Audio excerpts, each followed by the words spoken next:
Sa video na to mga boss, i-review natin tong ating mga cordless drill. Ang ano-ano yung trabaho nila per function. Yan, sa mga friend ko dyan, baka may mahilig nito at hindi pa nakabili, may balak bumili. Yan, para malaman nyo kung ano-ano yung ano dapat bilhin nyo kung saan dito panimula. Ito mga boss, ito yung pinakauna kong drill. Ano to, 2018, 19 ko to nabili. Na ngayon buhay pa rin. Bali 10.8 volt lang to mga boss. Magaan siya. Ang tawag dito drill driver. Maganda to gamitin sa screw. Pwede din to sa pangbutas sa kahoy. Kaya lang yung mga maliliit lang na butas. Yan. Hanggang ano to, 12 o 11 mm na bits kayang ilagay dito. Yan. Bali brushes to mga boss. Ibig sabihin may carbon brush siya. Yan.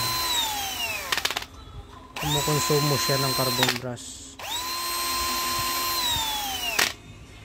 Yan, clutch yun mga boss, yung parang pumipitik. Yan, drill drivers. Ito naman mga boss, ganon din. Ang tawag dito, drill drivers din. Yan, DCD 708. Bali, maiksi lang to mga boss. Ang ganon lang siya. Yan, pwede mo siya pang ano, mga sisikip na lugar, kaya siya. Ito naman, ganun pa rin yung function nito dito. Ang ganda siya gamitin sa screw. Ang kaibahin lang nito, malaki kasi siya, bali 20 volt. Kaya malakas siya. Pwedeng balahan ng pangbutas na malalaki. Kunyari mga holso, pwede dito. Screw. Ayan. Ito naman mga boss, bali brushless to. Ibig sabihin wala siyang carbon brush. Mas malakas, mas matibay, mas matagal uminit. Kaya lang mas mahal yung ano, mga brushless na cordless drill. Ito naman ng mga boss is ano, hammer drill. Kumbaga may hammer siya. Pwede siya sa semento. DCA hammer drill. Ito naman all around. Pwede sa semento, sa kahoy, sa bakal. Kaya lang yung disadvantage nito, sobrang bigat. Talagang mabigat siya. Pero yun nga,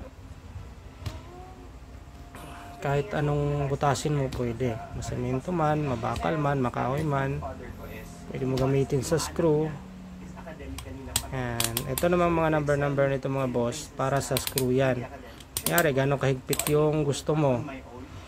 Gusto mo hindi gano'ng kahigpit. 1, 2, 3. Hanggang tumaas yung number mga boss. Umaano yan. Umihigpit yung kanyang pihit. Ngayon naman, kung gusto mo sa hammer ilagay, yan, lagay mo sa hammer dito. Pwede niya sa semento pag mailagay mo na sa hammer. Ito, hammer drill.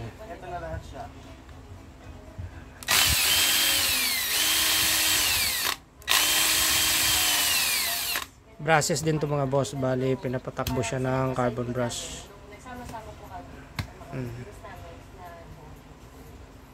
Maganda to para sa mga panimula. Kaya gusto mong may gamit-gamit sa bahay, mas maganda to. Ito ibilin mo. Pambay-bahay lang kasi may hammer siya. Kahit ano nang pwedeng putasin. Ito naman, tawag dito impact drive. Ayan, para lang to sa screw mga boss. Yari, mga thick screw, ginagamit sa bubong. Ito naman, sa screw ko lang ginagamit to kasi may mga plywood na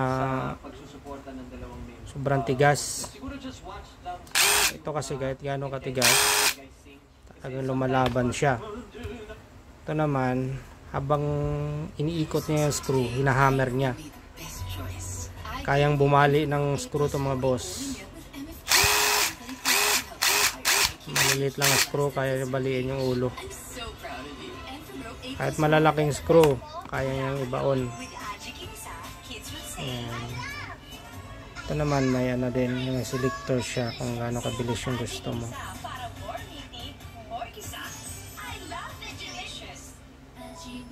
Ayan. Impact drive. Iba naman yung sa ano, sa mga makina ginagamit. Impact wrench naman tawag doon. Ayan. Hanggang dito na lang tayo mga boss. Sana may nakuha kayong ano, mga tips. Ayan. Pero dito ako, nangyari, pinakauna mong ano, bilhin na gamit. Gusto mo ng cordless, mas maganda to, hammer drill, kasi all around na siya. Hanggang dito na lang tayo mga boss.